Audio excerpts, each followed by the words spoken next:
5개월이 쑥 지나고 벌써 6월입니다. 여름으로 입구인 6월에 들었으면서 첫 주일 오늘 예배당에 나온 여러분들 우리 주의 이름으로 축복하고 환영합니다. 잘 오셨습니다.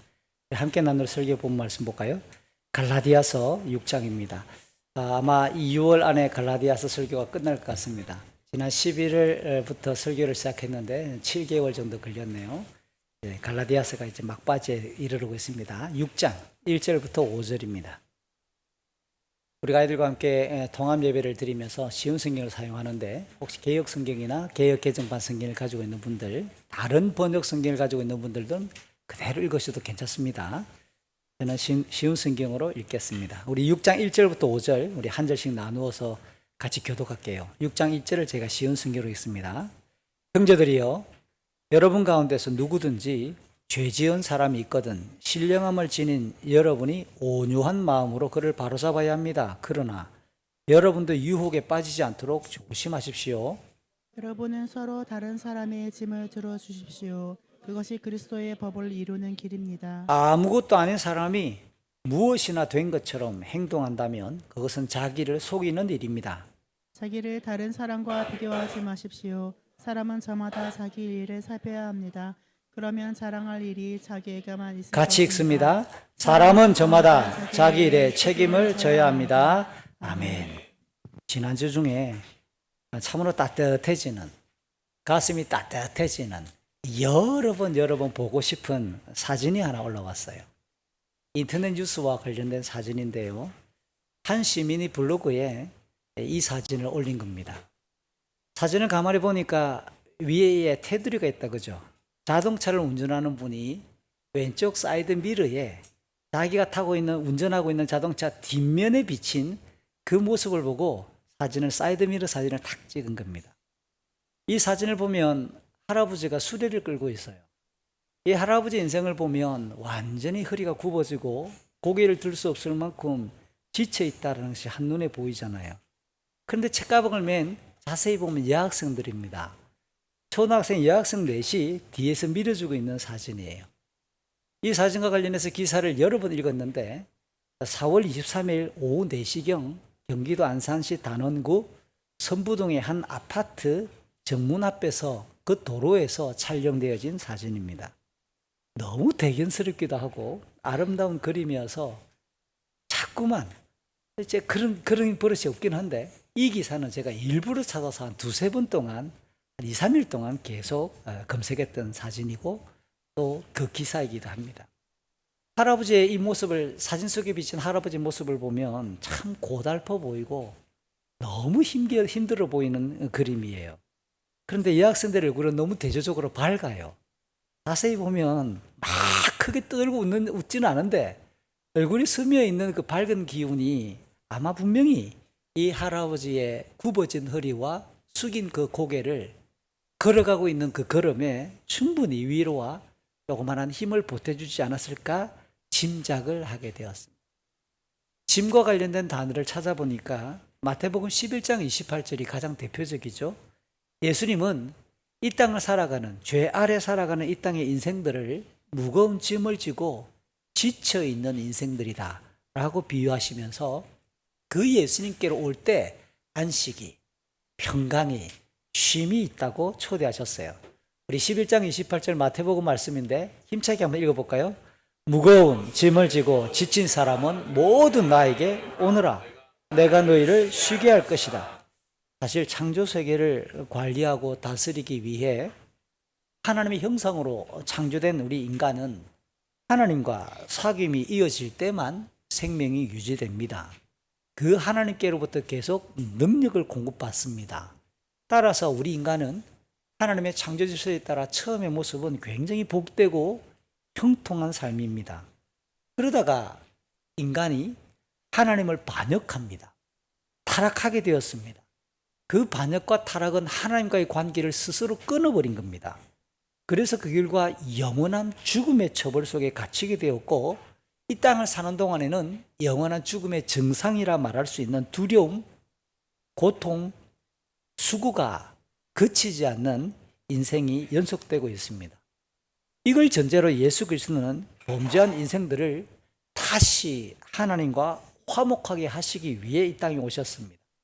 예수님은 아무 죄가 없는 의로운 분이지만 죄인들을 위해 죽으심으로써 대신 죄값을 치러주신 거죠. 이제 이 땅을 살아가는 우리 죄 아래 있는 인생들은 그 예수 그리스도를 믿을 때 하나님과 다시 화목하게 되어 영원한 생명이 시작되면서 참된 안식과 평안을 누릴 수 있다고 성경은 가르칩니다. 그러므로 예수 그리스도는 우리 인간이 누리고 초대하며 기뻐할 수 있는 참된 복음이 아닐 수가 없는 거죠. 오늘 살펴볼 본문은 예수 그리스도의 복음을 믿는 성도들의 교회 생활이라고 제목을 붙일 수 있습니다. 고민을 하다가 분량상 5절까지 잘랐습니다. 다음에 설교를 나누게 될 6절 이하의 내용도 똑같이 교회 생활이에요. 그래서 오늘은 예수를 믿는 성도들의 교회 생활 1편에 해당하는 내용이고, 이어지는 갈라디아서 6절 이하는 교회 생활 2편으로 제가 두 번에 걸쳐 나누고자 합니다.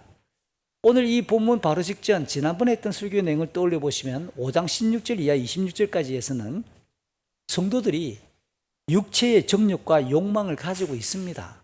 내가 예수 믿어도 완전히 뿌리째 뽑혀지지 않은 육체의 버릇이 있고 욕망과 정욕들이 있는 거예요.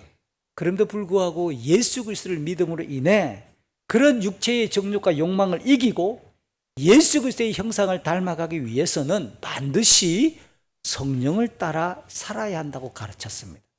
우리에게 들어오셔서 믿음을 주시고 함께 생활하시는 그 성령이 육체의 욕망을 거스르고 대적하게 만들어주는 거죠. 자연스럽게 그 성령이 우리에게 있을 때에 육체의 버릇이나 모습은 현저히 약화되거나 줄어들지만 성령이 계실 때는 성령의 열매가 그렇게 달리고 주님을 닮은 모습으로, 거룩한 모습으로 성숙해 갈 것입니다. 자, 오늘 이 6장은 어떻게 이어질 수 있을까요?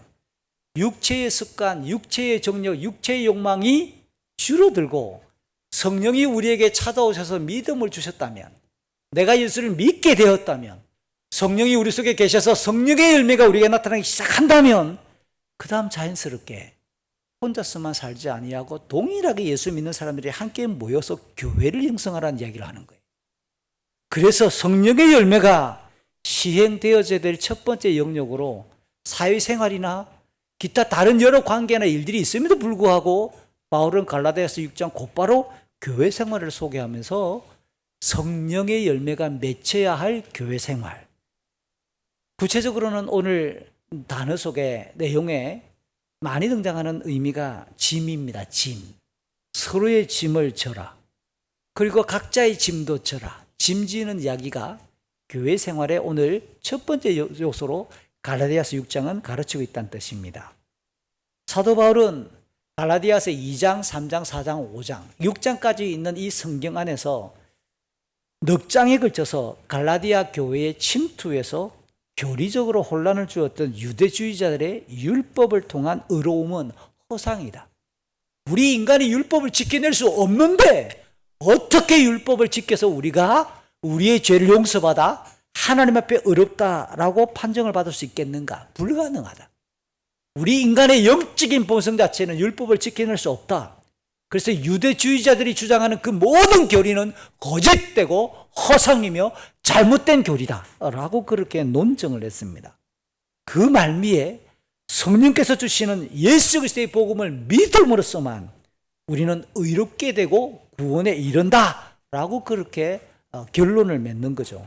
그런 다음 이 예수 그리스도의 복음을 믿는 성도들은 부패한 육체의 모습과 함께 성령의 역사하심이 공존하기 때문에 우리가 예수를 믿는 순간 육체의 버릇이 완전히 사라지는 것이 아니라 육체의 죄악된 버릇들이 남아있고 우리에게 오염된 그 모습들이 여전히 삐죽삐죽 솟아나 있는 상태에서 우리에게 성령이 계시단 말이에요.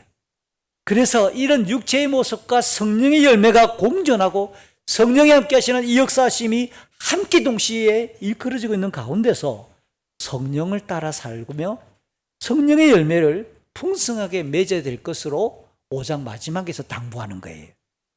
자, 이어지는 오늘 본문 1절을 한번 보십시오. 성령의 열매가 적용되어야 될 첫 번째 영역으로 교회 생활을 소개하기 시작하는데, 우선 갈라디아의 성도들을 6장 1절을 시작할 때 갈라디아서에서 지금 8번째로 형제들아 라고 이렇게 부르고 있습니다. 반복되지만 초대교회 성도들이 서로를 바라보고 형제여, 자매여 이렇게 가족관계 호칭을 부르는 이유는 몇 가지 중요한 기본이 전제되어 있는 거죠. 예수를 신앙 고백하는 사람들은 요한복음 1장 12절처럼 하나님의 자녀가 되는 자격을 얻는 거예요. 그러니까 우리 모두가 다 하나님의 자녀이기 때문에 영적인 형제요, 자매라는 사실을 확인하는 호칭입니다. 또한 마가복음 3장 35절 이하의 내용을 보면 하나님의 말씀을 우리 인생의 절대 표준과 신앙의 기준으로 삼을 때에 우리가 하늘나라의 가족이고 예수님의 가족이 되는 거예요. 우리는 그래서 이 땅을 사는 동안 무엇을 기준으로 살아가나라고 말할 때 하나님의 뜻, 하나님의 말씀이 인생의 절대 기준이다 라고 하는 사람들은 영적인 형제요, 자매가 된다는 뜻입니다. 더 나아가 사도 바울은 디모데전서 3장 15절에서 교회를 가리키기를 구원받은 성도들은 반드시 예수 그리스도의 몸인 교회를 함께 이루어가야 할 뿐만 아니라 이 교회는 하나님의 집이다 라고 묘사를 해요. 하나님의 집이라고 말하면서 덧붙이는 말은 복음의 진리 위에서 교회가 세워지고 동시에 그 복음의 진리를 정결하게 수호, 지켜 나가고 보존하는 신령한 공동체라는 사실도 하나님의 집이다, 교회라고 하는 개념에는 그것이 포함되어 있다는 뜻입니다. 이런 내용을 담아 형제들아 라고 부르는 거예요. 그렇지만 제가 조금 전에도 반복했던 것처럼 직전의 문맥에서도 확인했듯이 예수를 믿는 성도들도 이 땅을 살아가는 동안에는 육체의 정욕과 욕망이 남아있단 말이에요. 여전히 죄를 지을 수 있다라는 사실이에요. 우리가 성령의 인도하심으로 예수 그리스도를 믿을 때 하나님께서는 그 믿음이라고 하는 관을 통해 흘러온 예수 그리스도의 의로움을 보시고 이걸 예수 그리스도의 의의 전가, 전달되었다는 뜻입니다. 의로우신 예수님의 그 의가 믿음을 통하여 우리에게 흘러 들어와서 하나님은 우리의 그 믿음을 통해 예수 그리스도가 우리에게 더 씌워진 것을 보고 너는 의롭다 라고 하늘 법정에서 하나님 나라의 재판 판결에서 똥 이렇게 선언합니다. 한번 따라할까요? 칭의. 이렇게 우리가 예수를 믿을 때 이 칭의는 완료된 겁니다. 법적으로 마치 호적에 입적된 것처럼 하나님의 자녀로서 우리가 의롭다라고 그렇게 선언되어졌습니다. 그리고 예수를 믿은 이후 이제 이 땅을 사는 모든 우리의 생애는 성령과 동행하면서 육체의 습관과 싸우게 되고 거룩함을 이루어가는 여정이 계속 이어지는 거죠. 따라합시다. 성화. 거룩하게 되어져가는 과정이라는 뜻입니다.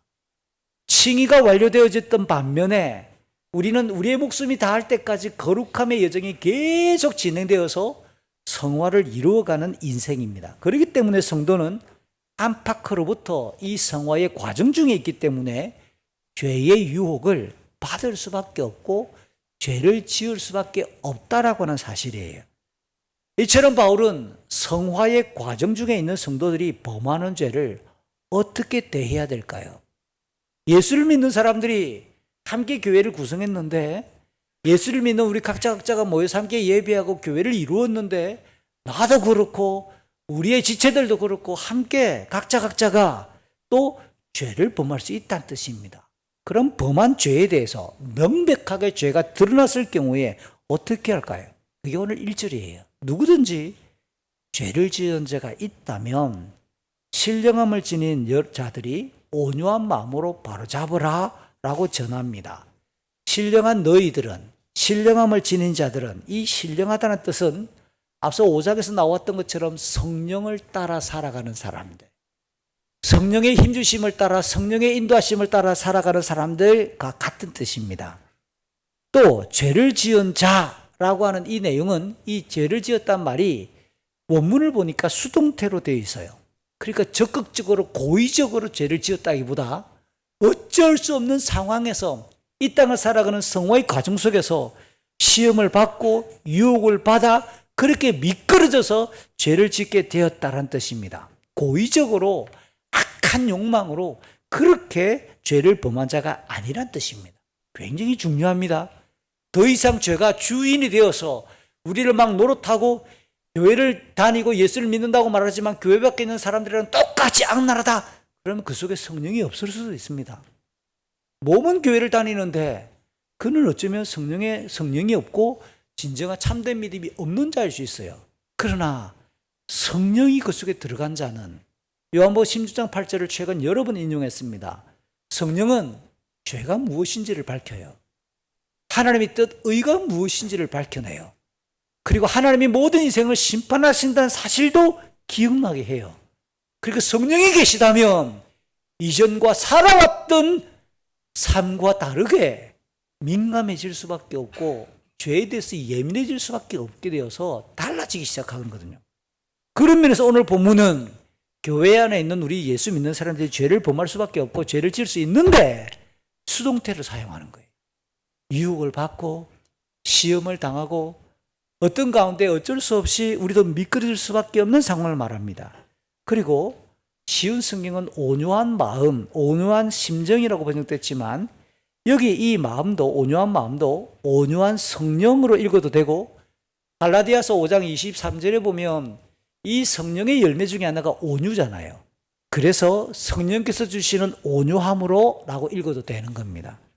어쨌든 오늘 이 내용을 보면 방금 제가 요한복음 10장 8절을 인용했던 것처럼 성령은 죄와 의에 대해서 명백히 드러내시고 우리의 양심을 찔러대기 때문에 성도 개인의 삶에서나 교회 생활에서 누군가가 명백하게 죄를 지었다면 그냥 지나칠 수 없게 합니다.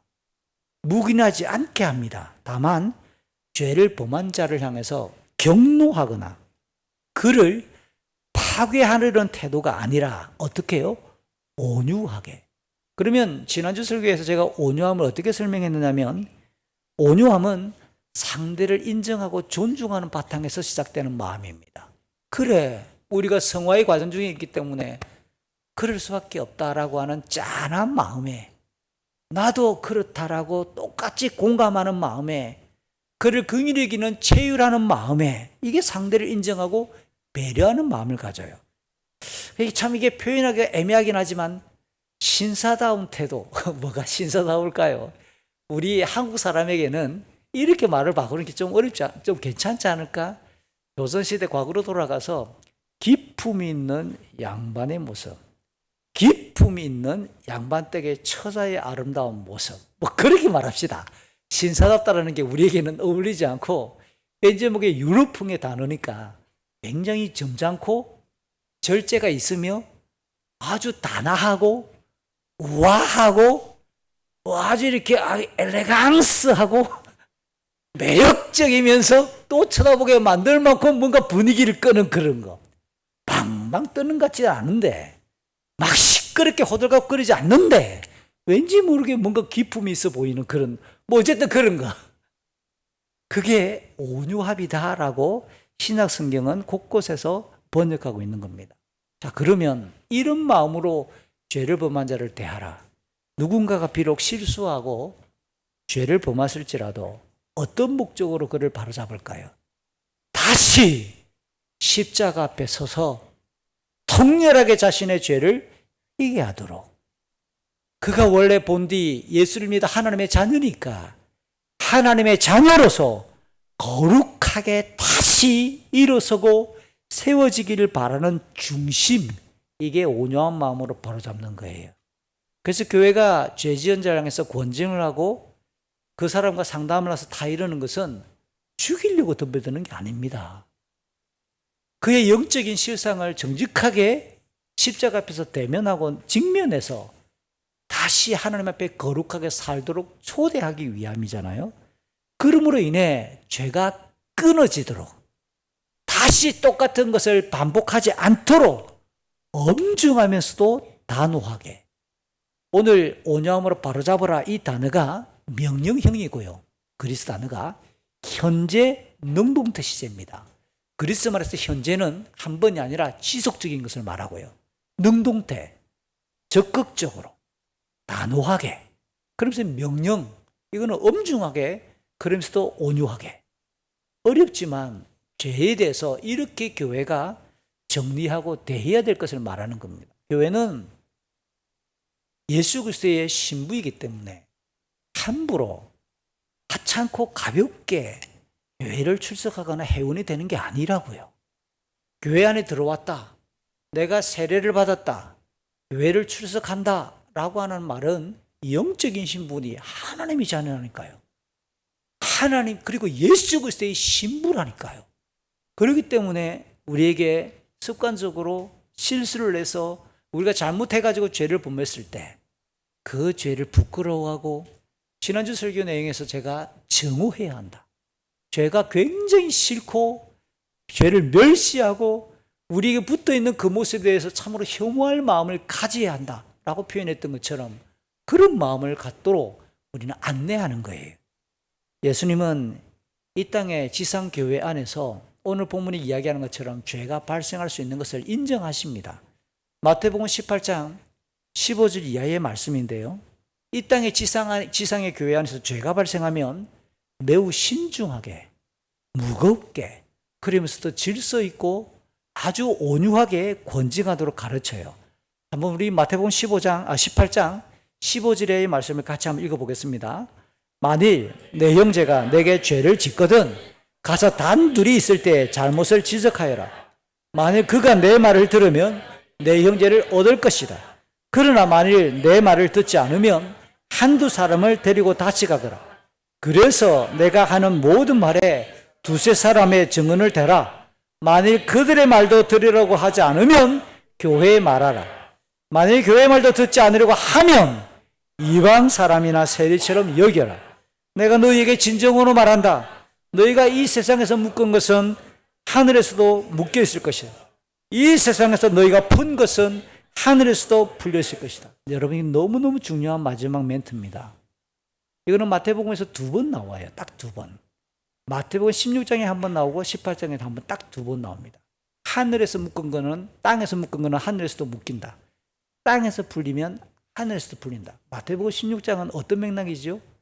교회에게 천국 열쇠의 기능을 맡깁니다. 교회를 출석하는 우리가 복음을 전했을 때 받아들이면 하늘이 초조해하는 거예요. 우리가 증거하는 복음을 그들이 거부하면 하늘문도 닫힌다는 뜻입니다. 오늘은 죄와 관련해서 권증을 이야기하며 교회가 권했던 것을 받아들이고 수용하면 하늘에서도 용서해요. 교회가 권징하고 제안했는데도 거절했어요. 하나님도 하늘에서도 안 받아주겠다는 뜻입니다. 여러분 무섭지 않으세요? 절대로 지상의 교회가 연약하고 비록 우리가 허접해 보이고 우리가 어리숙한 공동체로 보이지만 예수님이 직접 우리에게 심어주었던 영적인 권세는 어마어마하다는 사실이에요. 오늘 이 내용을 잘 보세요. 이 본문에 직접 1대1 관계 속에서 죄를 범했을 때, 알게 되었을 때 직접 권합니다. 듣지 않았을 때는 두세 사람, 이 두세 사람이 누굴까요? 여기 나오지 않지만 주님의 말씀의 맥락을 보면 이 두세 사람은 사실은 교회 지도자입니다. 목사나 장로님이나 직접 가서 권합니다.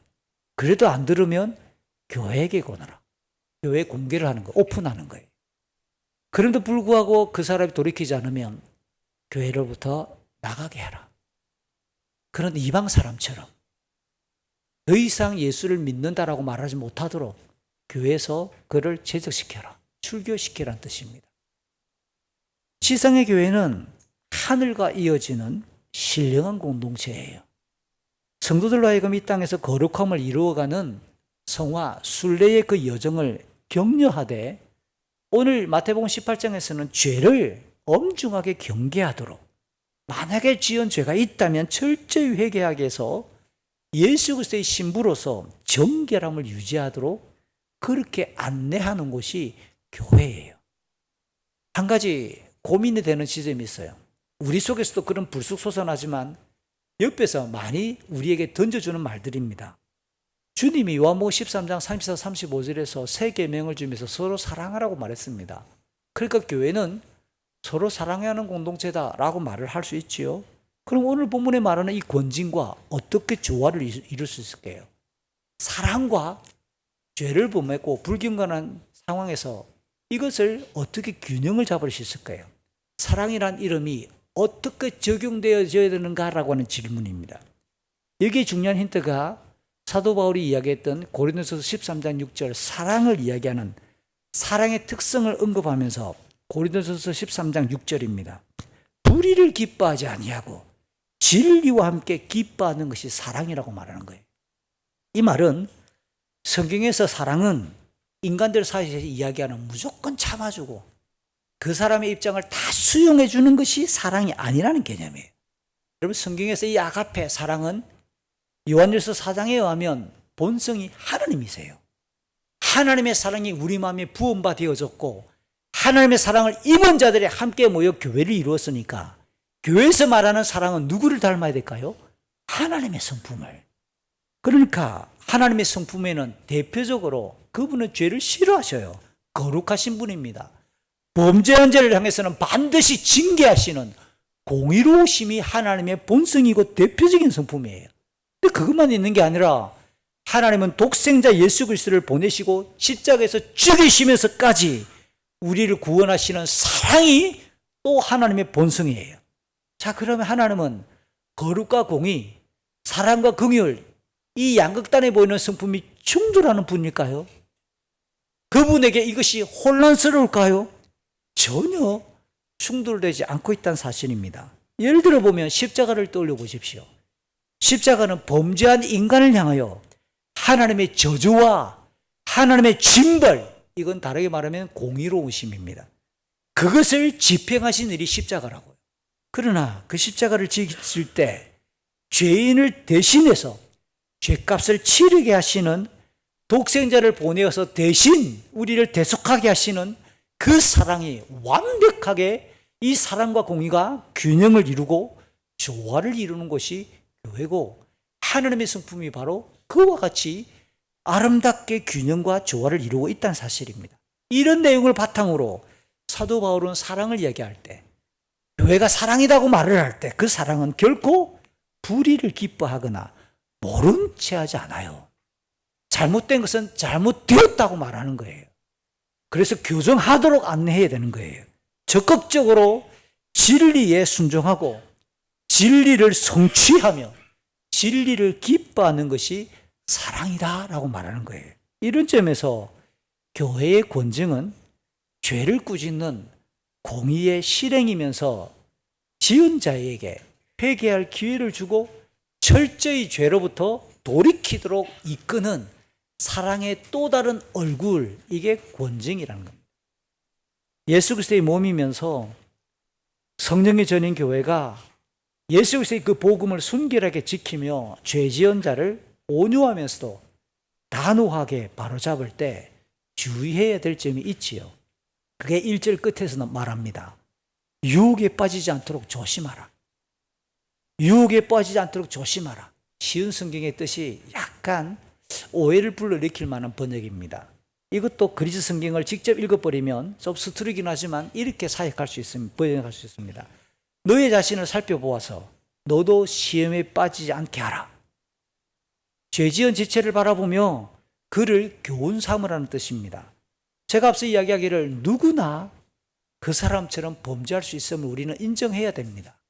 성화의 과정 중에 있기 때문에 우리도 똑같은 실수를 범할 수 있고 똑같은 죄를 지을 수 있음을 우리는 인정할 수밖에 없고, 누군가가 그런 죄를 지었다면 우선 우리는 들커덩하면서 나를 투영해서 자기 자신을 비춰보며 겸손한 마음을 가지는 거예요. 죄는 사람을 가리지 않습니다. 성령을 따라 사는 사람은 죄 지은 자를 바라보며 어떤 마음을 가질까요? 기본적으로 두려운 마음을 가지는 거예요. 그 다음 자기를 살피게 합니다. 나도 저 사람처럼 그런 죄가 없나? 나도 저와 같은 똑같은 실수나 그런 불경 가는 모습을 지은 적이 없나? 자기 자신을 돌아보게 만듭니다. 이처럼 성숙한 성도, 성령을 따라 사는 성도는 교회의 권정을 대할 때 이러쿵저러쿵 뒷말을 만들지 않아요. 다른 사람을 판단하면서 수군거리는 짓을 하지 않습니다. 이 수군거린다는 말 자체가 여러 신학 성경에 보면 육체의 버릇 중에 하나거든요. 그러니까 수군거린다는 말 자체가 역시 자기 중심적인 자기 교만의 발현의 한 양상일 뿐이에요. 반면 성숙한 사람, 성령을 따라 사는 사람은 권징을 받는 자의 영적인 회복을 위해 잠잠히 기도하기 시작합니다. 그러면서 자기도 영적으로 깨어있도록 더 철저하게 복음으로 무장하는 것이 성령의 인도하심에 충실한 성도의 모습이어야 한다라는 거예요. 사도 바울은 이제 2절에서 죄 지은 자를 징계함으로 교회가 진리를 지키는 공동체에만 머물지 말고 한 걸음 더 나아가도록 인도하기 시작합니다. 2절, 서로의 짐을 지라. 이거는 1절, 죄 지은 자를 온유함으로 징계하라는 말보다 훨씬 넓어지고 적극적이며 그 범위가 달라지면서 역동적인 교회 생활을 안내하기 시작합니다. 여기 2절에 사도 바울이 인용하고 있는 사용하고 있는 단어 짐이라고 하는 말은 1절의 범죄라고 하는 단어보다 훨씬 더 넓어요. 그러니까 모든 종류의 이 땅을 살아가다가 경험할 수 있는 무거움, 감당이 힘든 짐, 어떤 어려운 직면한 상태, 상황, 일, 질병, 기타 모든 것들을 다 포괄하는 것을 이 짐이란 단어로 해석할 수 있습니다. 그리고 1절과 관련해서 교회는 예수 그리스도의 복음과 교리를 순결하게 지키기 위해서 누가 죄가 있는지 없는지, 죄를 지었는지 안 지었는지 꼬나보며 매주일 교회 출석한 사람들을 바라보면서 지적질하면서 당신 지난주에 죄를 지었어 안 지었어 이렇게 감찰하는 기관이 아니라는 겁니다. 교회는 감찰 기관이 아니에요. 옛날입니다. 옛날에 우리 장로님들의 역할이 주로 감찰자죠. 딱 교회당 입구에 오면서 주일날 딱 교회 보면 청년들 주로 많이 당합니다. 이러 봐라, 니 교회 오는데 청바지 입고 교회 오나? 그럼 그때는 겁이 나가지고 어우 장로님 죄송합니다 하고 고개 숙이고 다음부터 조심하겠습니다. 어느 순간부터 달라지기 시작하죠. 어땠어요? 이거 비싼 건데요. 이건 이제 좀 부드러운 거고 더 센 분들이 있습니다. 장로님 그럼 다른 거 사주세요 그러면. 웃자고 하는 이야기입니다. 사실은 교회는 감찰하는 곳이 아니에요.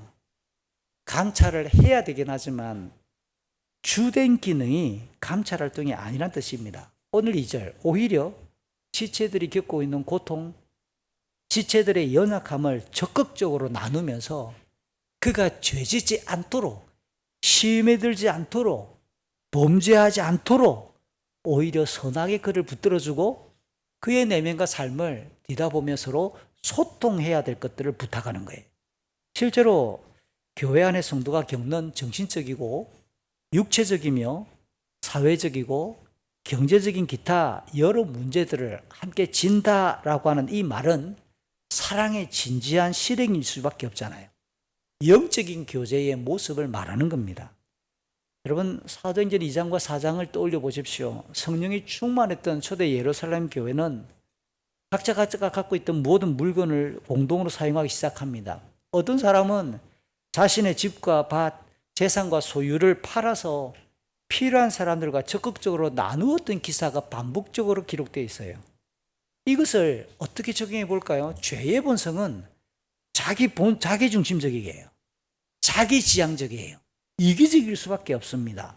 그런데 성령이 들어와서 예수 그리스도를 신앙 고백하기 시작할 때 영원한 하늘 나라를 소망하기 시작하면서부터 더 이상 자기 자신을 주장하거나 지향한다는 것이 가치가 없어졌습니다.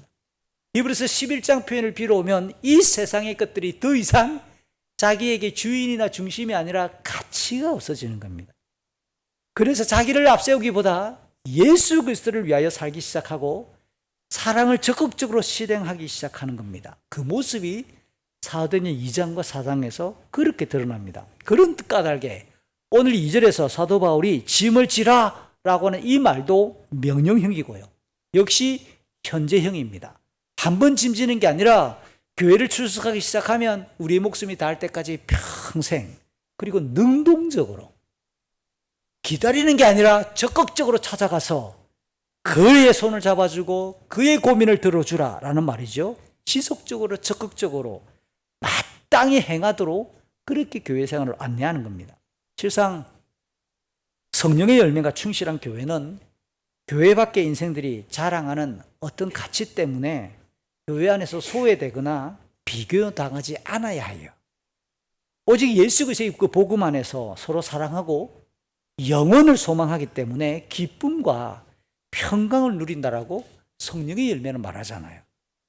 만약 교회 안에서마저 교회 밖의 사람들이 추구하는 세상의 가치가 득세하고 존중되고 자랑거리가 된다면 어떻게 될까요? 가슴 아프게도 야고보는 야고보서 2장 6절 이하에서 실제로 초대교회 안에 벌어지고 있는 가슴 아픈 이야기를 우리에게 중계해 줍니다. 교회 안에서 누군가가 교회당에 오는데 금가락지를 끼고 화려한 옷을 입고 딱 눈에 봐도 돈이 많아 보여. 사회지위가 있어 보여. 그러면 어서 오라고, 우리 교회 잘 왔다고, 저 앞자리에 앉으라고, 저 자리에 앉으라고. 누가 와도 남루한 옷을 입고 몸에 냄새나고 그런 사람이 오면 그 서 있든지 저 뒤에 앉든지 집에 가든지 말든지 이런 이제 이야기를 끄집어내며 실제로 가난한 자들이 교회 안에서 멸시받는 이야기를 지적합니다. 그러면서 야고보가 어떻게 호통치느냐면 그런 짓은 예수님을 모독하는 행위다. 하나님의 법을 어긴 명백한 죄라고 그렇게 호통치고 책망하는 거예요. 이에 따라 교회 안에서는 누구를 더 존중하고 기준 삼아야 될까요? 더 연약한 자. 지금 누가 더 힘겹고 고통하는가라고 하는 자를 배려할 수밖에 없다는 겁니다. 그래서 교회는 여타 교회 밖에 있는 기타 동아리 모임과 다릅니다. 교회는 자기의 재주와 자기의 능력을 뽐내는 곳이 아니에요. 그래서 교회 안에 있을 때는, 교회를 함께 이룰 때는, 교회 생활을 할 때는 상대적으로 연약해 보이는 자를 더 배려할 수 있는 것이 수준 높고 성령을 따라 살아가는 삶의 모습이어야 돼. 되게 지상에 있는 교회가 갈등하는 이유들이 이 순서와 질서를 못 지켜서 무너질 때가 많아요. 우리 교회는 그런 조직이 없지만 교회들마다 여전도회들이 있습니다. 여전도회를 나이를 되게 따라서 1여전도회, 2여전도회 이게 구분합니다. 김장할 때 되면 1여전도회와 2여전도회가 팽팽하게 긴장합니다. 양념을 사용하는 방법이 다르고 어떻게 하는가 이 절차에 따라 시어머니 그룹이 다르고 며느리 그룹이 다른 거예요. 그게 어땠어요? 한 달 지나면 다 숙성돼가지고 똑같은데 맛이. 사실 아무도 아닌데 그죠? 이렇게 긴장을 해요. 어떤 분은 가슴 아픈 이야기를 합니다. 어떤 목사님의 이야기입니다. 그 교회는 주일 점심을 안 먹는데요. 왜요?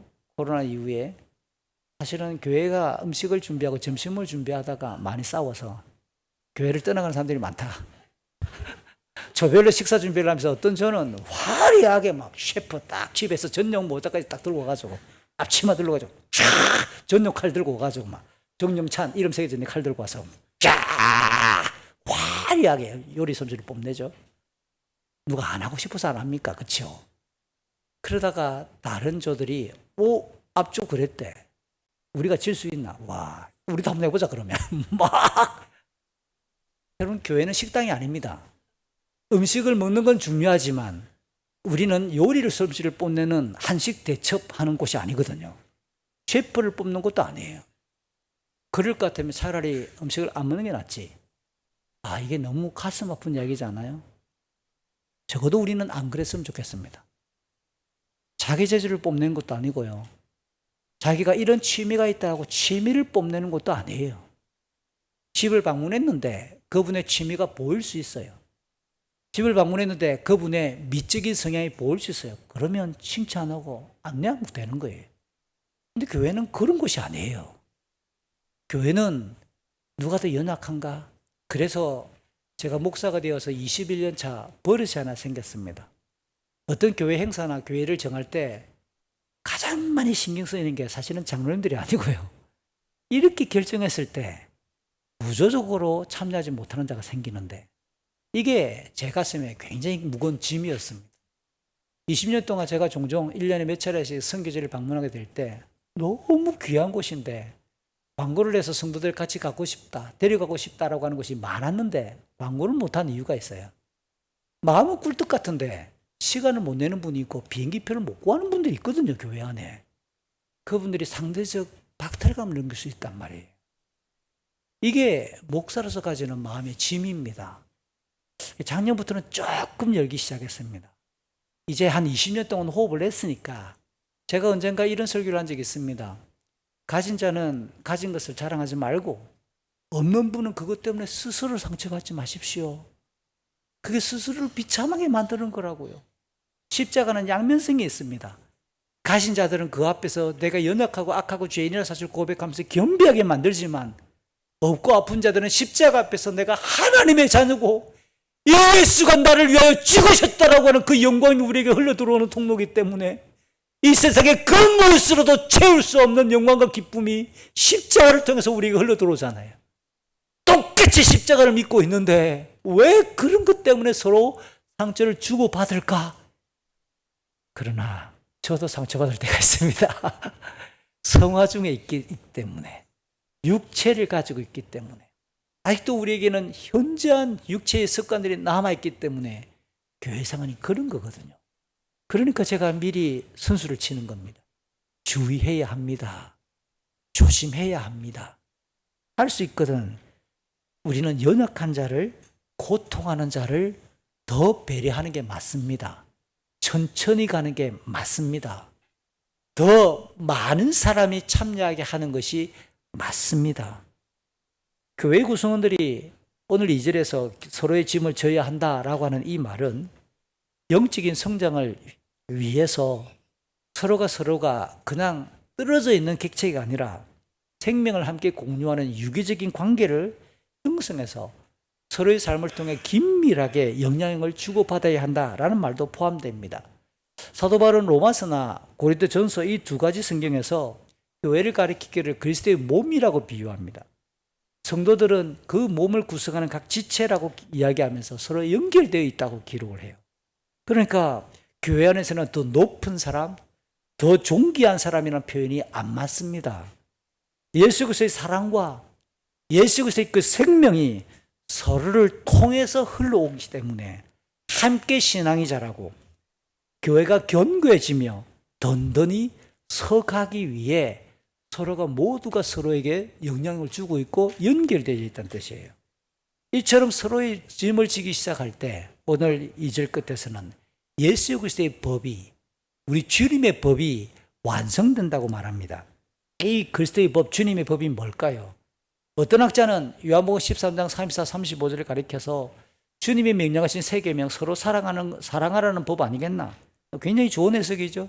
또 어떤 분들은 조금 비슷하지만 예수님이 완성하신 그 율법이 하나님 사랑과 이웃 사랑이니까 그 율법을 완성하는 삶이 바로 이 법이 아니겠나라고 말할 수도 있습니다. 어떻게 해석하든지 예수님의 법 안에는 사랑이라는 단어를 빼놓고 해석은 불가능하다는 겁니다.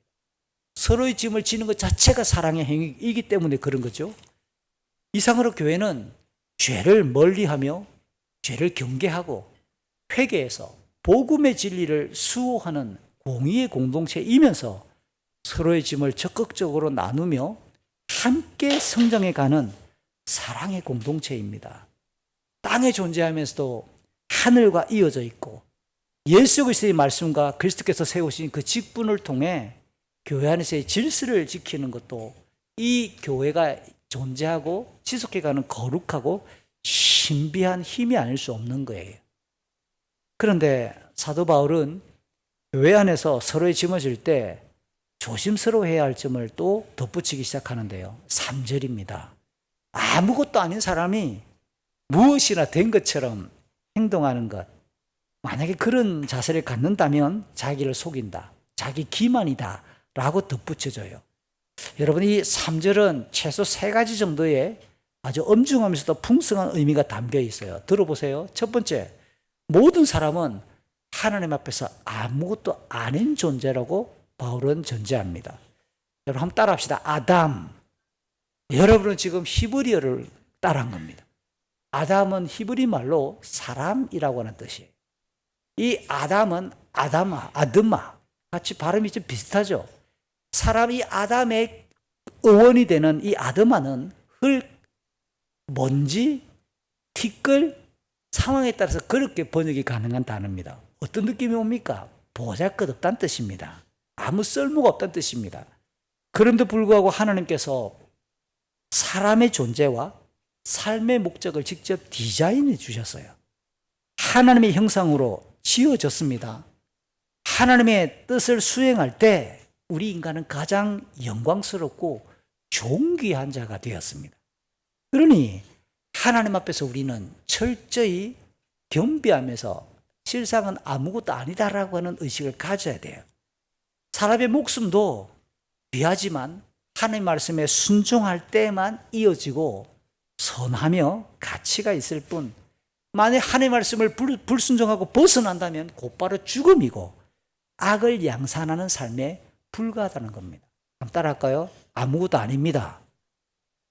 이게 첫 번째 인간으로서 가질 때 겸비함의 의식이에요. 두 번째, 오늘 3절의 내용을 통해 깨달을 수 있는 교훈은 모든 사람은 스스로 무엇이나 된 것처럼 자기를 높이고 주장하며 지향하는 죄성을 가지고 있다는 사실이에요. 창조물이었던 이 사람이 드디어 하나님 말씀에 불순종함으로써 창조주를 반역했습니다. 스스로 하나님같이 되려는 의지에 따라 타락했습니다. 그 죄성은 최초의 사람 이후 모든 사람에게 유전되어 자기 만족, 자기 기쁨이 최고의 선과 가치로 자리하게 되었습니다. 그래서 이렇게 죄를 지은 인간은 시기심으로 형제를 죽이게 되었고 상처를 준 사람에게 복수심으로 죽입니다. 육체의 욕망을 따라 아내를 취하고 배우자를 취하게 되고 사회 전체가 악과 폭력으로 뒤덮이게 되었습니다. 결국 죄성을 가진 사람은 아무것도 아니면서 무엇이나 된 것처럼 생각하고 행동하려는 오염된 습관이 몸에 배이게 되었습니다. 그러니까 이게 죄 아래에 있는 인간의 모습이 무엇이나 된 것처럼 어깨에 힘을 주기 시작했다는 겁니다. 세 번째, 창조주 하나님 앞에서 아무것도 아닌 존재가 그 창조주를 반역하여 자기를 우상화하기 시작하는 사람은 스스로를 속이는 자기 기만의 삶에 매우 익숙하기 시작했습니다. 항상 다른 사람을 향해서는 날선 비판을 가하기 시작합니다. 패치듯이 막 칼질하죠. 혹독한 판단을 내리기 시작합니다. 그러나 자기에게는 너무 관대해요. 경계가 없을 만큼 한없이 관대해요. 어떤 경우든지 자기는 합리화하면서 충분히 괜찮고 빠져나갈 길을 너무 많이 만들어 놓고 있는 존재들이에요. 예수님은 마태복음 7장에서 자기 눈 속에 있는 나무 토막은 보지 못하면서 다른 사람 눈에 들어있는 작은 티를 지적하고 판단하는 이런 위선적이고 자기 기만적인 행태를 주님이 지적하셨잖아요. 바울 역시 자기도 똑같은 행동을 저지르면서 다른 사람을 판단하고 정죄하는 사람들, 이런 버릇을 설명하면서 하나님은 공의적으로 모든 사람의 행동을 심판하실 것이다 라고 로마서 2장에서 선언합니다. 자, 이와 같은 타락한 본성을 가진 그대로 가지고 있다면 교회 생활을 할 때 서로의 짐을 제대로 질 수 있을까요? 자기 기만의 상태, 자기 위선의 상태로 다른 사람이 진다면, 다른 사람의 짐을 지기 시작한다면 얼마나 참 이게 볼썽사납겠습니까? 이에 따라 서로 다른 사람의 짐을 지는 아름답고 거룩한 사랑의 공동체 교회를 이루기 위해서 사도 바울이 제안하는 처방전, 그게 4절입니다. 쉬운 성경은 그리스 성경의 원문에 없는 문장을 첨가해가지고 원래의 뜻이 다소 좀 뭉그러졌습니다. 그래서 원문을 제가 직접 한번 번역해 봤습니다. 4절을 그리스 성경대로 번역하면 이렇게 읽을 수 있어요. 각 사람은 자기의 일을 시험해 보십시오. 그때 그는 자랑할 것을 갖게 될 것이고 그 자랑은 자기만을 위한 것이지 다른 사람을 위한 것이 아닙니다. 조금 의역을 하면 자부심을 가질 수 있다라고 번역할 수 있는 말입니다. 사도 바울은 다른 사람의 짐을 지기 전에 각자 자기의 속생각, 자기의 행위를 면밀하게 따져보라고 권합니다. 자기 기만에 빠져 있지 않은지 살펴보라는 뜻이죠. 이같이 자기를 확인하고 자기를 시험하는 것은 자기 기만을 방지하는 필수적인 과정이라고 안내합니다. 정직하게 자기를 살펴본 다음 다른 사람의 짐을 지게 되면 자랑하고 기쁨이 생겨요. 이것을 자기만 기뻐할 수 있는 자부심이다 라고 말하며 자부심을 갖게 된다고 이야기를 합니다. 그러면 자부심과 자기 기만의 차이는 또 뭐겠습니까? 이거는 심리학적인 이야기인데요. 자부심과 자기 기만의 차이는 상대방을 얼마나 존중하는가의 차이이고, 그것의 차이에 따라 자부심이 될 수도 있고 자기 기만이 될 수도 있어요. 자기보다 상대방을 더 높이고 배려한다면 자부심, 그렇지 않고 자기 행위를 떠벌리고 강조하고 자기 행위를 자랑하고 싶어하면 자기 기만. 자부심을 가진 자는 결코 그래서 떠벌리지 않아요. 도리어 다른 사람이 자기가 그 행위를 했다는 것을 알게 되면 어떻게 될까요? 얼굴이 빨개지고 무안해하고요, 부끄러워하기 시작합니다. 예수님이 아주 전국을 찌르는 말씀을 하셨어요. 마태복음 6장 1절부터 4절에서 자부심과 관련될 만한 위선과 자기 기만을 경계하라고 하는 말씀을 하시면서 마태복음 6장 1절부터 4절의 내용을 교훈하셨죠. 우리 마태복음 6장 1절부터 4절의 내용 같이 한번 읽어보겠습니다. 남들에게 보이려고 다른 사람들 앞에서 의를 행하지 않도록 주의하여라. 그렇지 않으면 하늘에 계신 아버지께 아무런 상도 받지 못할 것이다. 자선을 베풀 때 위선자들처럼 내 앞에 나팔을 불지 마라. 그들은 사람들로부터 영광을 얻으려고 회당이나 길에서 나팔을 분다. 내가 너희에게 진정으로 말한다. 그들은 이미 자기 상을 다 받았다. 자선을 베풀 때에는 내 오른손이 하는 일을 왼손이 모르게 하여라. 아무도 너희의 구제함을 모르게 하여라. 그러면 숨어서 보시는 내 아버지께서 내게 갚아주실 것이다.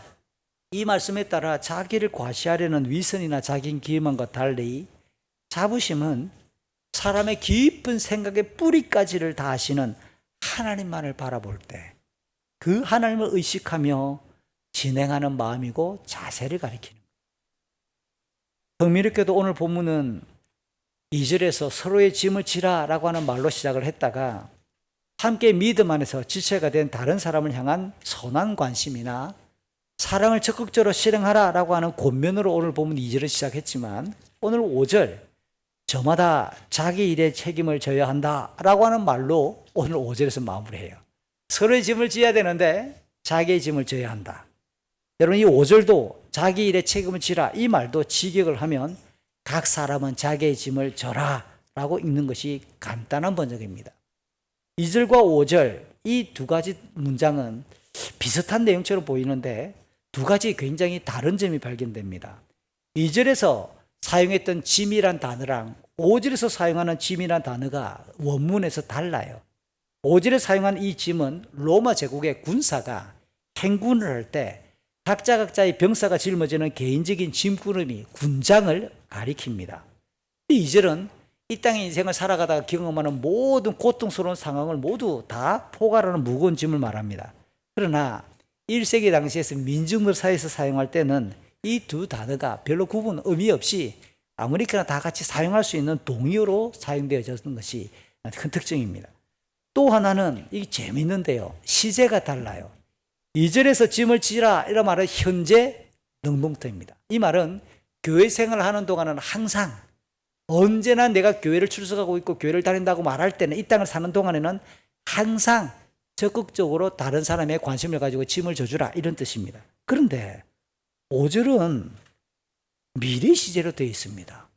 미래 능동태, 내가 장차 짐을 지게 될 것이다 라고 번역을 하는 것이 직역입니다. 내가 장차 짐을 지게 될 것이다. 오라, 내가 내 짐을 장차 짐을 진다. 이게 뭔 말이지? 지금 그럼 내 짐을 안 지도 되나? 장차 미래에 내가 내 짐을 지게 될 것인가? 이게 너무너무 중요한 의미를 갖고 있습니다. 교회의 구성이는 성도 한 사람 한 사람은 장차 하나님 앞에서 자기 짐을 지고 내려놓을 때가 올 것을 예고하는 것처럼 보입니다. 각자가 살아왔던 이 땅의 삶과 행위를 반드시 하나님 앞에서 자기가 살아왔던 짐 전체를 내려놓고 하나님 앞에 검증받을 때가 올 것이다 라고 해석할 수 있다는 뜻입니다. 하나님의 백성으로서 반드시 우리는 하나님 앞에 서게 될 것을 기억하며, 교회의 지체 중에서 죄를 지은 자가 있다면 온유한 심령으로 바로잡고 교회 안에서 함께 출석하는 서로의 짐, 지체들의 짐을 선하게 감당하면서 공의와 사랑을 실행하도록 안내하는 의도로서 그와 같은 삶을 제대로 살았는지 하나님 앞에 우리가 자기가 살아왔던 삶을 내려놓고 심판받을 때가 올 것이다. 이렇게 해석할 수 있도록 미래 시제로 짐을 질 것이다 라고 해석했던 뜻입니다. 교회 구성원으로서 우리 성도들은 각자의 역할과 책임에 충실하도록 안내하는 거죠. 그러면 우리 개개인이 교회 생활할 때 각자의 져야 될 짐은 뭐겠습니까? 지난 연말 연초에 우리는 교회 언약식을 체결했습니다. 함께 서약하고 지상에 있는 교회, 후세대 교회 교인으로서 내가 감당하겠습니다 하고 스스로 적극적으로 성실하게 서약했던 것을 떠올려 보십시오. 우리 교단의 총회 헌법, 제3부 교회 정치, 제3장 교인, 교인의 의무라고 하는 그 항목에서 몇 가지를 정리하면 이렇습니다.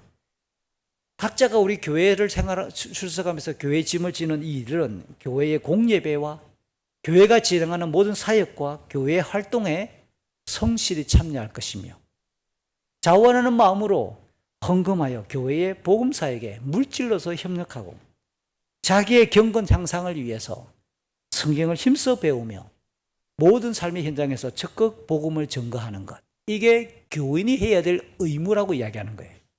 그러면서 함께 교회를 이루는 지체들과 오늘 본문의 교훈, 적극적으로 소통하고 그들의 형편을 격려하고 중보함으로써 서로의 짐을 따라 나누고 살아야 하는 거죠. 이것이 성령을 따라 살아가는 성도의 마땅한 교회 생활이라고 오늘 본문은 안내하는 겁니다. 저는 지금까지 살펴본 이 본문을 가지고 몇 가지 정리를 하고자 해요. 바울 사도가 굉장히 의미 있는 내용이지 않아요? 갈라디아서라고 말한다면 유대 교인들의 유대주의자들이 교회에 들어와 가지고 그리스도의 복음만이 아니라 율법을 지켜야 구원을 받고 의롭게 된다라고 하는 것 때문에 긴급하게 보낸 편지예요. 이런 상황에서 예수 그리스도의 복음 안에서만 바르고 건강한 신앙을 가지고 있음을 기록하기 위해 갈라디아서를 기록했습니다. 5장까지가 사실은 본론을 다 정리했고요. 6장부터는 적용이고 결말이에요. 그러면 어떻게 말해야 될까요? 다시는 유대주의자들의 말에 현혹되지 마라. 다시는 이단의 가르침에 빠져들지 마라. 이래 끝내버리면 6장 한 3, 4절로 끝날 거예요. 6장이 짧을 거예요. 그런데 신비롭게도 6장에서는 곧바로 교회 생활을 안내하기 시작한다는 뜻입니다. 여러분, 이거랑 교회 생활과 유대주의자들이 가르쳤던 거짓된 교리에서 빠져나오는 거랑 어떤 연결고리가 있어 보입니까? 지상의 교회가 없으면 우리의 신앙이 바로 서는 것에 굉장히 취약하고 금방 무너질 수밖에 없음에 대한 강력한 변론이에요. 사도 바울은 놀랍게도 로마서에서도 똑같은 패턴으로 이야기합니다. 로마서 1장부터 11장까지가 예수 그리스도의 복음만이 우리를 구원하는 참된 하나님의 능력입니다. 예수 그리스도의 복음을 믿음으로서만 우리는 구원을 받습니다. 그것을 1장부터 11장까지 이야기해요. 그리고 난 뒤에 곧바로 12장 딱 들어가면서 그 하나님을 믿는 사람은 1절, 2절 예배자로 살아가야 됩니다. 하나님께 그 영광을 돌리는 예배자로 살아야 됩니다 해놓고 로마서 12장 3절 이하부터 곧바로 무슨 얘기를 할까요? 교회 생활을 이야기하는 거예요. 그 패턴이랑 오늘 본문의 패턴도 같아요. 1장부터 5장까지 왜 너희가 말도 안 되는 그런 이상한 거짓된 교훈에 사로잡혔느냐라고 말하면서 이 성령이 주시는 그 믿음을 따라 예수 그리스도 안에 있을 때 참된 복음이고 의로움이며 하나님의 자녀가 되는 유일한 길이다라고 말해놓고 6장에서 교회 생활을 이야기하는 겁니다. 여러분, 이거는 성도와 교회, 건강하고 바람직한 교회 생활과 바람직한 신앙생활과 교회는 분리될 수 없다라고 하는 강력한 변론이에요. 그만큼 교회 생활은 우리 각자의 신앙과 경건을 격려하는 선택이 아니라는 겁니다. 필수적인 기관일 수밖에 없다는 사실을 이렇게 강조하고 있는 거예요. 오늘 본문에서 바울은 성도 중에서 누군가가 죄를 지었다면 온유한 심령으로 바로잡으며 공의를 시행하여 진리를 지키고 적극적으로 서로의 짐을 지면서 사랑을 실행하는 공동체임을 그렇게 가르치는 거예요. 당연히 다른 사람을 향해 선을 시행하기 전에 자기의 책임, 자기의 짐을 성실히 져야 할 것도 덧붙였습니다. 이제 우리 각자에게 한번 적용해 봅시다. 제가 처음 설교를 시작할 때 인사했던 것처럼 벌써 올해가 2024년이 시작된 지 5달이 지나갔습니다. 6, 7, 8월 여름이죠. 여름을 시작하는 6월의 첫 번째 주일이 오늘입니다. 이쯤에서 오늘 본문과 관련해서 저는 개인적인 적용을 좀 나눠드리고자 해요. 우리의 신앙과 교회 생활은 어떠한지, 이렇게 교회 생활이 중요하다라고 오늘 본문이 말했다면 우리도 한 2-3가지 정도로 우리 스스로의 삶을 비교하고 점검해 보면 안 좋겠나 싶어요. 첫 번째, 우리는 육신을 입고 이 땅을 사는 동안 결코 죄에서 자유롭지 않음을 정직하게 시인해야 되겠습니다. 그러니까 날마다 십자가를 마주하면서 우리의 연약함, 우리의 죄를 주님 앞에 토하고 회개해야 된다는 거예요. 예수 그리스도의 보혈로 깨끗해져야 한다는 사실입니다. 요한 1서 1장 7절, 8절, 9절은 사도 요한이 교회에 보낸, 성도들에게 보낸 편지예요. 예수 믿지 않는 사람들에게 보낸 글이 아닙니다. 한번 우리 요한일서 1장 7, 8, 9절 석절 같이 한번 읽어보겠습니다. 하나님께서 빛 가운데 계시기에 우리 역시 빛 가운데서 살아야 합니다. 우리가 빛 가운데 살게 되면 서로 교제하게 됩니다. 또한 하나님의 아들이신 예수 그리스도의 피가 우리의 모든 죄를 깨끗이 씻어주실 것입니다. 또한 우리가 스스로 죄를 짓지 않았다고 말한다면 그것은 우리 자신을 속이는 것이며 진리가 우리 안에 없는 것입니다. 그러나 우리가 죄를 고백하면 그분은 우리를 용서해 주실 것입니다. 그분은 옳은 일만 행하는 분이기 때문에 우리는 그분을 믿을 수 있습니다. 그분은 우리의 모든 잘못을 깨끗하게 해주실 것입니다. 제가 10절을 인용하지 않았는데요. 10절, 우리가 만일 죄 없다고 한다면 하나님을 아주 경휼히 여기는 것이다. 교회 다니는 성도들에게 보낸 거예요. 그러니까 교회 다니는 우리 성도들도 죄를 범할 수 있다. 날마다 우리는 죄를 짓는다.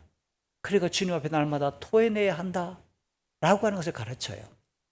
2024년 1일부터 5월까지 5개월 동안 살아오면서 너무 깁니까? 지난 5월 한 달 동안 생각나는 죄가 없습니까? 그것도 너무 깁니까? 지난 한 주간 동안 우리 생활 속에서 육체의 열매들이 얼마나 현저했습니까? 이렇게 돌아보며 주일 교회당에 올 때 우리는 날마다 참여하는 마음으로 오는 거예요. 하나님, 오늘도 나에게 사죄의 은총을 내려주십시오. 주님, 나에게 주의 긍휼을 쏟아주십시오. 이게 우리의 신앙이 살아있고 건강하게 버틸 수 있는 원리입니다. 우리는 주님 앞에 아무것도 아닌 자이며 죄에 대해서 자유롭지 않음을 정직히 시인해야 됩니다. 두 번째, 함께 교회를 이루는 지체들과 적극적으로 교제하며 서로의 짐을 지는 사랑을 실행해야 됩니다. 기뻐하고 즐거워하는 지체들과 함께 기뻐하고 즐거워하면서 슬퍼하고 우는 지체들과 함께 슬퍼하며 또 우는 것이 서로의 짐을 지는 자세겠지요. 특별히 연약하고 고통하는 지체들의 이름을 부르며 진짜 힘껏 중보하고 기도해 주십시오. 교회를 처음 개척하고 함께 21년 동안 우리가 살아오면서 우리 교회가 계속 강조하고 있는 게 왜 다른 교회처럼 예배 마치고 빨리 밥 안 먹고 집에 안 가나? 뭐 또 1시간씩 조별 나눔 하나? 왜 할까요? 이것 때문이에요. 교회는 서로의 짐을 지지 않으면 교회로서의 존재 여부가 의미가 없는 거예요. 그러니까 우리가 조별 나눔을 굳이 하고 같이 조별 나눔 시시덕거리는 이야기처럼 보이고 똑같은 이야기를 반복하는 것처럼 보여도 조별 나눔을 구조 속에 집어넣어서 함께 이야기합시다. 서로의 기도 제목을 나누고 삶을 나누는 이야기들을 조별로 단톡방을 만들어 놓고 그렇게 애를 쓰고 있는 이유가 이와 같은 거예요. 우리 조장님들이 많이 상처받습니다. 글을 올려도 대답 안 하고 어떻게 진행해야 될지 모르겠고 어떤 분은 조별 나누면서 맥락 없이 혼자 자기 이야기를 다 해뿌리고 그러니까 이게 적절하게 통제를 하고 싶은데 통제도 잘 안 되고 우리 이쯤에서 맥락이 좀 이상하지만 우리 조장님들 향한 격려의 박수 한번 치겠습니다. 고맙습니다. 안 할락해요, 조장을. 굉장히 힘들어합니다. 여러분, 조장님의 짐들을 좀 나눠주십시오. 어떻게 하느냐? 올라오면 습관적이지만 아멘 올려주고 저도요 한마디 해주고 뭔가 물어오면 빨리 댓글에 달아주고 그러면서 제일 중요한 거는 조별 모임에 참여하는 거예요. 제가 종종 이야기하죠. 교회가 어떤 분들은 이런 것들을 나누는 것 자체가 부담스러운 분이 있어요. 나 혼자만 그래서 덩치가 커지면 교회가 군살 같은 사람들이 늘어납니다. 지체라고 했으니까. 그냥 나눔 필요하지 않고 예배들은 가버리는 거예요. 왜 어떤 일에도 참여하지 않고 누군가와도 소통하지 않고 예배만 드리고 가면서 나는 교회 다닌다. 나 오늘 예배 드리고 왔다. 그거는 유치원 아이 정도의 수준이에요.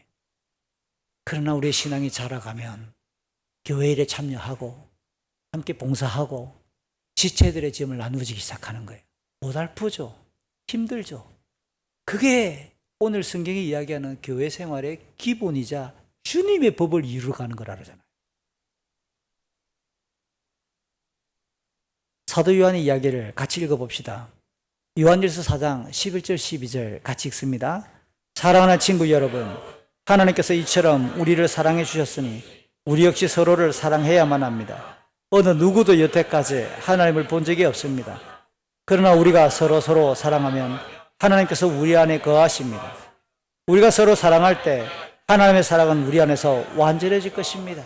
이렇게 서로의 짐을 지기 시작할 때 하나님이 우리 안에서 살아계시고 하나님의 사랑이 무엇인지 더욱 분명하게 확인된다는 거예요. 다른 사람의 짐을 지본 적이 없는 분은 하나님이 우리를 어떻게 사랑했는가에 대해서도 그 정도의 수준에서 머물고 말아요. 근데 참 기쁜 거는 제가 지체들을 위해서 응원하고 기도하고 관심을 가지는데 놀랍게도 그것이 응답되는 기도 제목을 들을 때 너무너무 기쁜 거예요. 이게 교회 직분자들이 가지고 있는 영적인 희열입니다.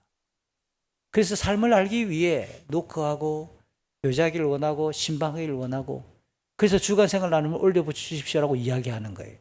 자랑하기 위해서 우리가 주부에 실리고 홈페이지에 올리는 주간생활 나눔을 하는 게 아니라 좀 부끄럽지만 내 삶을 공개하기 시작하는 거예요. 서로의 삶을 같이 뒤다보자는 거죠. 이게 우리 후세대 교회가 출발할 때 서로의 짐을 지기 위한 구조로서 마련한 방법들이에요. 그런데 어느 시간이 지나면서 이후에 교회를 등록하시는 분들은 권해드리나 이게 잘 익숙하지 않아 주간생활 나눔을 못 올리시는 분들이 의외로 많아지는 거예요. 이게 서로의 짐을 지기 위해 노력하는 방법 중에 하나였습니다. 정말 교회를 이루어가면 우리가 진짜 지상에는 완전한 교회가 없지만 우리가 흉내를 내고 노력을 하면서 그렇게 교회의 짐을 함께 지고 서로의 짐을 함께 져보는 그런 훈련이 우리에게 일어났으면 참 좋겠습니다. 마지막으로 우리 각자는 성령을 따라 복음의 진리 안에서 참된 예배자입니다. 예수님의 몸인 교회를 힘껏 이루어야 될 과제가 있는 거예요. 성도는 전 인생을 하나님이 기뻐하시는 예배자로 살아가야 되는데 예수님의 몸인 교회를 든든히 세우는 일도 함께 남은 인생 동안 적극 참여해야 될 일 중에 하나예요. 주일, 공예배 생활, 태도를 돌아보세요. 찬양 인도자가 예배위원장님이 얼마나 호소를 많이 합니까? 10시 10분에 예배를 시작하고 찬양을 시작하는데 막 우수수 빠져나간 옥수수 깡탱이처럼 다 없고 찬양 중간쯤에 우르르 또 마지막쯤에 이제 거의 자리가 채워지면 찬양 인도하는 또는 찬양으로 예배를 시작한 지체들은 굉장히 지치거든요. 대략 지금쯤 되면 서로의 삶들이 긴장이 좀 풀려지면서 느슨해지기 시작할 때쯤이에요. 우리 각자의 주일 아침 공예배에 임하는 자세도 돌아봐 주시기를 부탁을 드립니다. 주일 아침 어떻게 예배를 드리고 이 주일을 위해서 여러분은 토요일 밤 시간을 어떤 TV 프로그램까지 보십니까? 잘 따져보시기를 바랍니다. 아울러 교회 사역에도 어떻게 참여하고 있는지 돌아보십시오. 마침 오늘 사회위원회별 식사교제 시간입니다. 여러분은 교회 사역에 어떻게 참여하고 어떻게 교제하고 있습니까? 이렇게 하기 위해 우리가 사회위원회별 제도를 만든 거예요. 교회는 모두가 다 함께 서로의 힘을 섞어서 주의 몸된 교회를 세워나가니까 할 수 있거든. 오늘 사회위원회별 교제와 식사 시간에도 많이 참여하셔서 여러분이 함께 이 교회를 구성하는 사회위원들이라는 사실을 기억해 주시길 바랍니다. 사도 바울은 골로새서 1장 24, 25절에서 무엇보다 자기가 교회의 일꾼된 것을 당당하게 밝힙니다. 교회를 위해 예수께서 감당해야 될 남은 부분, 고난의 남은 부분, 내가 이 땅의 지상의 교회를 위해 그 고난을 짊어진다. 그래서 교회를 출석하는 사람은 예수님의 고난을 나누어지는 것이고 교회의 힘듦과 어려움에 참여할 때 사실은 교회의 짐을 함께 나누어짐으로 교회를 세워나가는 성도의 모습이 마땅하다는 겁니다. 교회가 평가회나 연말 꿈세우기를 하거나 교회가 중간중간 발생하는 어떤 어려움에 대해서 이야기를 탁 나눌 때 내가 기쁜 마음으로 선한 마음으로 함께 참여하고 내가 어떻게 참여하고 도울 수 있을까?